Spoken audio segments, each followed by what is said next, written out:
Reginald Reggie Carter was a patient man. He had to be.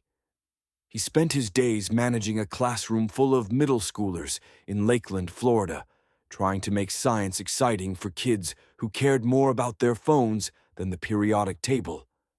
His life had a rhythm, a system, and he liked it that way. His home was his sanctuary, a modest, well-kept, single-story brick house with a trimmed lawn, a small driveway, and just enough space for his car and the occasional visitor. It wasn't fancy, but it was his. A place to unwind, grade papers, and watch the game in peace. That peace ended when Blythe Vanderholt decided his driveway was hers. It started off small. The first time Reggie saw her silver Lexus RX in his driveway, he assumed it was a mistake. Maybe she had guests and needed to shuffle cars. No big deal. He let it go. But then it happened again, and again. At first, she always had an excuse. She was just running inside or dropping something off. She'd wave, flash a forced smile, and act like it was no big deal. Reggie didn't like it, but he wasn't the kind to make waves over something minor. Then one day, he came home from a long, exhausting day, only to find her Lexus blocking his driveway once again. This time, no one was in sight. Frustrated, Reggie walked over and knocked on her door. Blythe opened it with a smirk, clearly expecting him. "Reggie, what's wrong?" she asked, feigning confusion. He pointed toward his driveway. "Your car's in my spot again." She blinked like it had never occurred to her. "Oh, I had a delivery. The driver needed room. You don't mind, do you?" "I do, actually," Reggie replied calmly.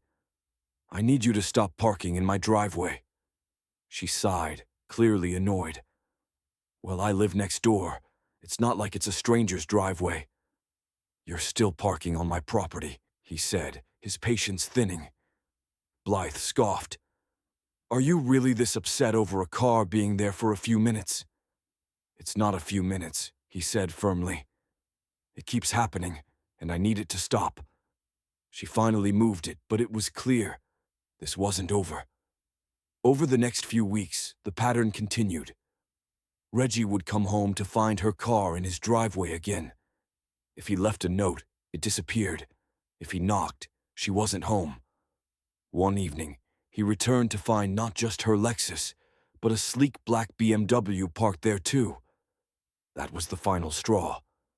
He parked on the street, took a photo, and knocked harder than before. Blythe answered slowly, holding a glass of wine, her expression annoyed. "That's your friend's car?" Reggie asked. "Yes. We were having a get-together. You weren't home. I didn't think it mattered." "It does matter," Reggie said. "This is my property." She folded her arms. "You should have said something sooner." "I'm saying something now. Move it." She rolled her eyes and finally called her friend to move the car. Reggie waited. 10 minutes, 15, then 20.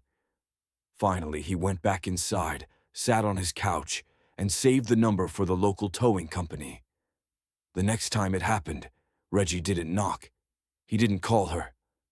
He called the tow truck. It was a Friday evening. He'd just gotten home after a long week, and there it was again, her Lexus, like it belonged there. This time, he didn't hesitate. He parked down the street, called the towing company, and gave them simple instructions. "I need this car gone." The tow truck showed up in 20 minutes. Reggie showed the driver his property deed. Within minutes, the Lexus was gone.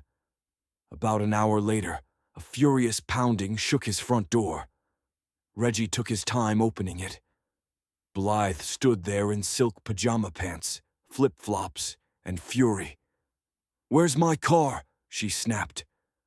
"Oh, you mean the one that was illegally parked in my driveway?" he replied. "Don't play games with me. Where is it?" "Towed," Reggie said simply. "You wouldn't stop, so I had it removed." She looked stunned. "You're going to regret this. I'm on the HOA board. I have connections." Your car's at Sunshine Towing off Orange Blossom Trail, Reggie said calmly, and shut the door in her face. Blythe wasn't done. She ranted outside for 10 minutes, even called the cops. But when the officers arrived and saw the property deed, they shrugged. He's within his rights, ma'am. If you want your car back, you'll need to pay the impound fee. The look on Blythe's face was priceless, but Reggie knew she wouldn't give up that easily. Over the next few days, the petty war began. First came a passive-aggressive note taped to his door in red marker. This is a community. We should be considerate. Then came the HOA complaints. His ferns were non-compliant. His garbage bins were left out too long. His mailbox paint was fading. Reggie wasn't even mad. He was impressed by her commitment. Then came the security calls. One night, a guard pulled up while Reggie watered his lawn. We received a call about suspicious activity, the officer said sheepishly. Reggie didn't even have to guess who made the call. There was Blythe, watching from her porch with arms crossed. That was it. Reggie marched up to her door. Blythe, he said, calm but stern. She played dumb. Is everything okay, Reggie? You know damn well what's going on, he said. She gasped. We have to look out for our community, don't we? Reggie didn't yell. He didn't get emotional. He smiled, a calm, cold smile. I'm done playing games, he said. I gave you more chances than you deserved. Now let's see what happens when I push back. And push back he did. The next time she parked in his driveway, during a family cookout no less, Reggie called the tow truck immediately. This time he sat on his porch and watched. Blythe came running out, screaming, You're doing this again. I had guests. There was no parking. Reggie sipped his water. Not my problem. You're being petty. You've said that before. And yet, here we are. As the tow truck drove off with her Lexus, she hissed, You don't understand what you're doing. I can make your life very difficult. Reggie laughed. Oh, Blythe, I don't think you understand. Your car's already gone. She screamed in frustration, and Reggie just stood, dusted off his jeans, and said, No, Blythe, you are. By Monday morning, she tried to flip the narrative.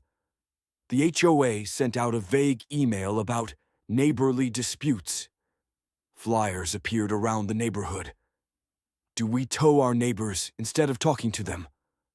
But the community wasn't buying it.